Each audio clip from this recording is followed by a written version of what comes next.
दूसरी जो किरण है वो M1 पर जा रही है, उसके लिए भी एनालिसिस करनी है। उसमें अगर हम देखें तो क्योंकि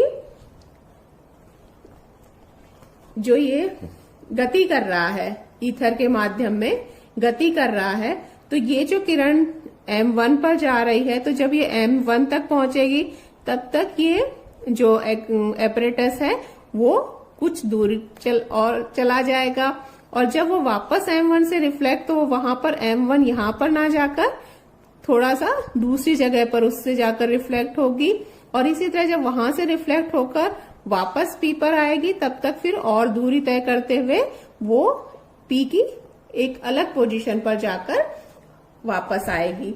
तो इस तरह से हम उसको बना सकते हैं कि यहां से जब ये प्रारंभ में ये जो P से यहां ये प्रारंभ में M1 था, तो यहां से ये रिफ्लेक्ट हुई, इस तरह से रिफ्लेक्ट हुई थी। तो लेकिन ये यहां से जब तक यहां पहुंचती तब तक की गति करते हुए जो एपरेटस है वो गति कर रहा है ईथर में, तो वो यहां से जो P प्लेट थी वो उसकी बजाय यहां पहुंच गई, और इसी तरह से मिरर है वो भी M1 की जगह M1 डैश पर चला गया। तो जो किरण यहां भेजी गई थी, यहां से परावर्तित हुई थी, वो असल में किससे जाकर परावर्तित होगी? M1 की नई पोजीशन से। तो ये M1 की नई पोजीशन पे इस तरह से जाकर रिफ्लेक्ट होगी। उसके बाद ये वापस जब तक यहां पहुंचती, उससे पहले क्या हो जाएगा कि फिर से ये और आगे मूव कर जाएगा एपरेटस, और ये वहां ना जाकर इस पोजीशन पर वापस आकर P पर गिरेगी। तो ये जो दूरी है ये तो वही d के बराबर है। ये v वेग से गति कर रहा है ईथर इधर, तो मान लीजिए यहां से जो प्रारंभ का बना लेते हैं, उसके बाद दूसरा बना देंगे। यहां से यहां तक की ये दूरी कितनी होगी? मान लीजिए इसमें इसको हम P कह रहे हैं, इसको P डैश की जगह कुछ और टर्म लिख देते हैं इसको, या P ही है लेकिन चलिए 1 और 2 हम इस तरह से दिखा देते हैं कि ये मूव हुआ है इसलिए। तो P से चूंकि V दूरी से ये जो दूरी कितनी होगी? मान लीजिए P से M1 डैश तक जाने में लगा समय, उसको हम पहले पार्ट में कह रहे हैं T12, कि जब ये P से M1 भेजा गया और ये M1 डैश पर पहुंच गया था, क्योंकि वो विस्थापित हो गया था मिरर भी, तो यहां पर पहुंच गया, और उस समय ये जो प्लेट थी वो भी यहां पर आ गई थी। तो ये दूरी, ये समय हम कह रहे हैं T12। तो ये और एक किस उससे जा रहा है? प्रकाश की किरण है, तो इसका वेग क्या होगा? c। तो ये जो दूरी है वो कितनी हो जाएगी? P M1 डैश, ये किसके बराबर हो जाएगी? जो दूरी P M1 डैश, दूरी बराबर वही चाल इंटू समय। तो यहां पर चाल जो प्रकाश की है तो वो हो जाएगी c इंटू T12, जो समय कह रहे हैं। इसी तरह P से ये जो नई पोजीशन पे आ गई थी, ये क्या होगी? ये दूरी कितनी होगी? यहां पर ये किसकी उससे होगा डिस्प्लेस? ईथर के वेग से। तो यहां पर वेग कितना है? v, और समय वही T12। तो ये जो दूरी है ये तो हो जाएगी T12 इंटू v, और ये जो दूरी है ये हो जाएगी c T12, और ये तो वही d के बराबर है ही। तो ये जो त्रिभुज बन गया हमारे पास, त्रिभुज P1 M1 डैश से, ये एक समकोण त्रिभुज बन रहा है। ये आधार हो गया, ये लंब हो गया और ये कर्ण हो गया। तो डी स्क्वायर वही आधार का स्क्वायर प्लस लंब का स्क्वायर इक्वल्स टू कर्ण का स्क्वायर। तो D square plus V square T12 square equals to C square T12 square, या C square minus V square T12 square equals to D square, या T12 ये हो जाएगा D upon under root C square minus V square. तो ये जब किरण P से M1 dash तक पहुंची उसके लिए है, उसमें लगा समय T12।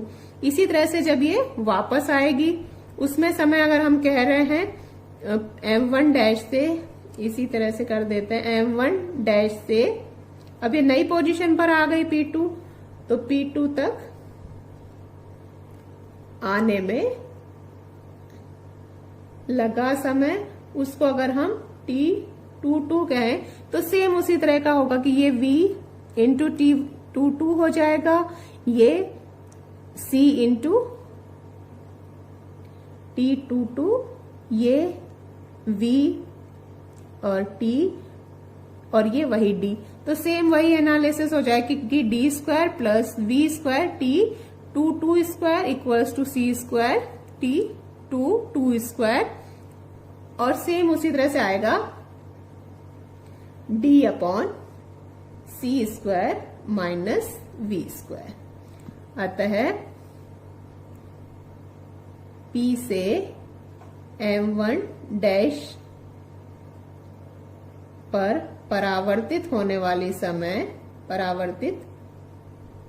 वाली किरण द्वारा लिया गया कुल समय T2 कहें हम उसको, तो वो T12 plus T22 equals to 2D upon under root C square minus V square.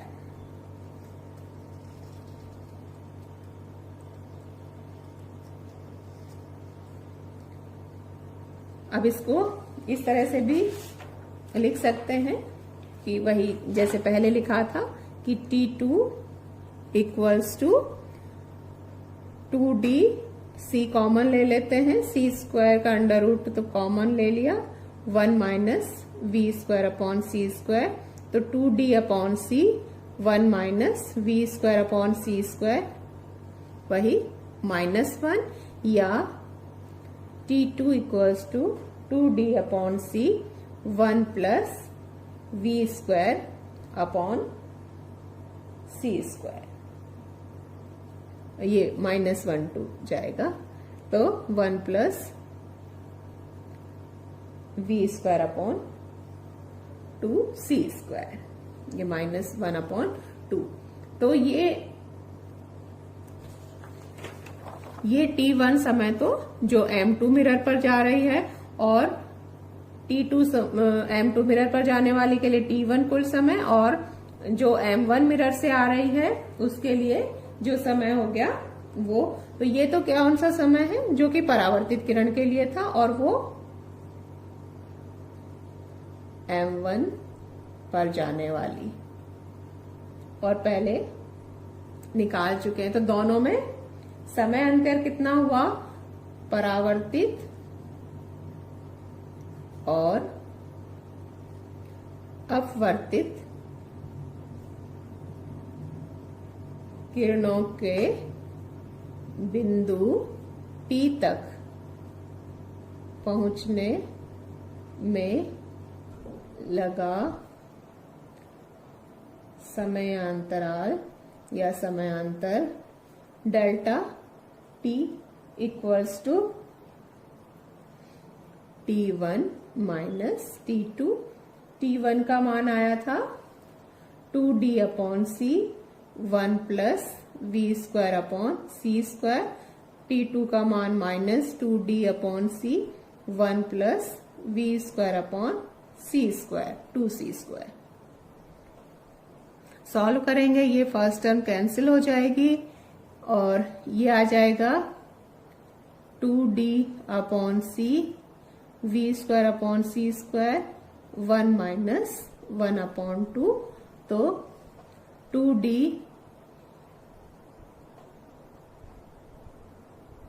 Upon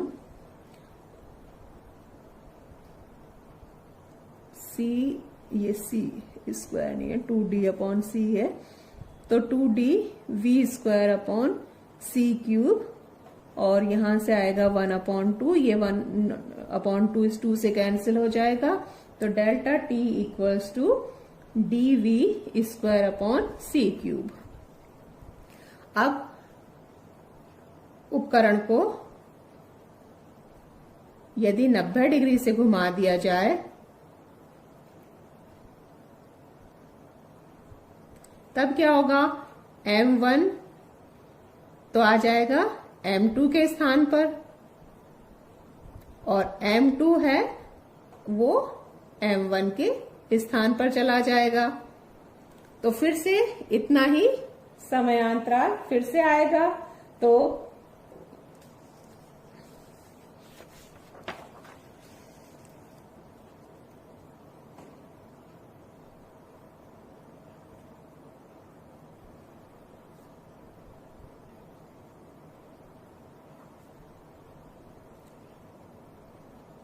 दोनों किरणों के बीच इतना ही समयांतराल होगा, तो कुल समयांतराल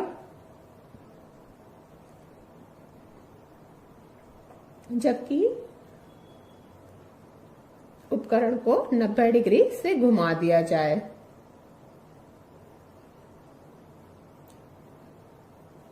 तो कितना हो जाएगा, वो उसका डेल्टा टी, इसको हम डेल्टा टी की जगह अभी डैश से लिख देते हैं, फिर हम कुल को हम डेल्टा टी लिख देंगे, तो वो 2 into D V square upon C cube जो पहले आया था। तो ये समयांतराल हो गया, अतः कुल पथांतर यानी उनकी दूरियों में अंतर, पथ जो ट्रेवल किया है वो कितना होगा, वही उसी फॉर्मूले से दूरी बराबर चाल इंटू समय। तो यहाँ पर कुल पथांतर चाल वही प्रकाश किरण है, तो c और 2d we square upon C cube, तो डेल्टा x इक्वल्स टू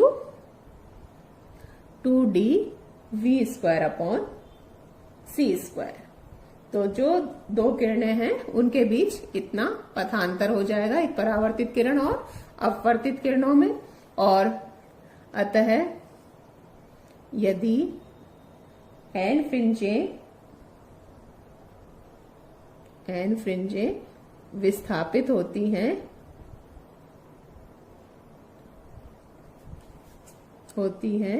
तो delta x is equal to n lambda. Lambda यहाँ जो प्रकाश की किरण है, जो प्रकाश हमने काम में लिया है, उसकी तरंग दैर्ध्य या वेवलेंथ है, तो n इक्वल्स टू हो जाना चाहिए डेल्टा x अपॉन लैम्डा या 2d we square upon C square into lambda. तो जो ये सब वैल्यूज नोन है कि जो मिरर थे वो कितनी दूरी पर रखे गए थे, और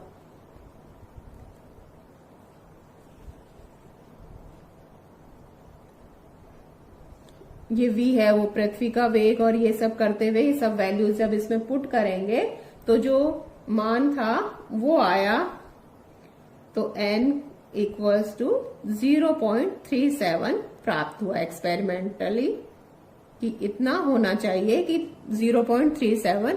हालांकि ये वैल्यू बहुत छोटी लगती है कि एक भी फ्रिंज का विस्थापन नहीं हुआ, उससे छोटा है कि 0.37, लेकिन जो माइकलसन व्यतिकरण मापी था, स्पेक्ट्रोस्कोप था, माइकलसन स्पेक्ट्रोस्कोप, वो बहुत सेंसिटिव था, बहुत सुग्राही था, और उसके द्वारा हम 0.01 फ्रिंज का विस्थापन भी ज्ञात कर सकते हैं, देख सकते हैं। लेकिन एक्सपेरिमेंट में ऐसा कोई विस्थापन प्राप्त नहीं हुआ, जबकि माइकलसन जो स्पेक्ट्रोस्कोप है वो बहुत सेंसिटिव होने के बावजूद भी कोई विस्थापन प्राप्त नहीं हुआ, यानी इस तरह का विस्थापन होना ही नहीं चाहिए था। तो इसको कहते हैं नकारात्मक परिणाम प्राप्त हुआ।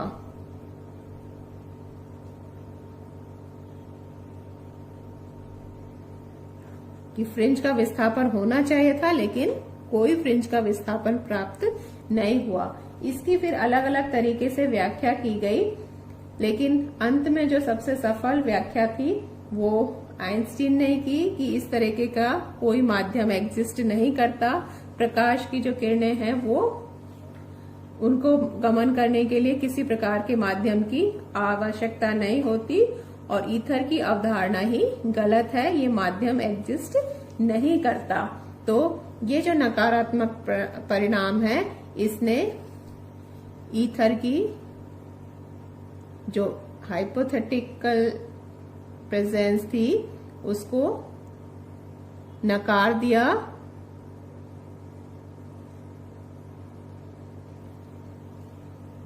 और उसके बाद आइंस्टीन ने अपने आपेक्षिकता के सिद्धांत दिए थे, जो 2 सिद्धांत थे।